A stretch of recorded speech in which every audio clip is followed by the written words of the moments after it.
hello hello ए म ट्रेनिङमा छु aunty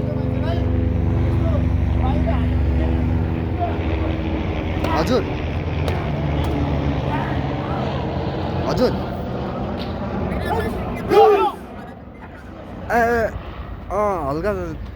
ठिकै भन्नु दबाई खाएर आइरहेको छु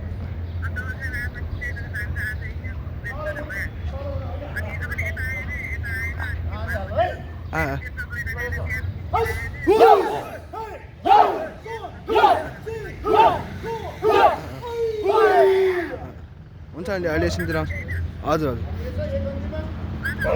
आउँछ आन्टी त्यसो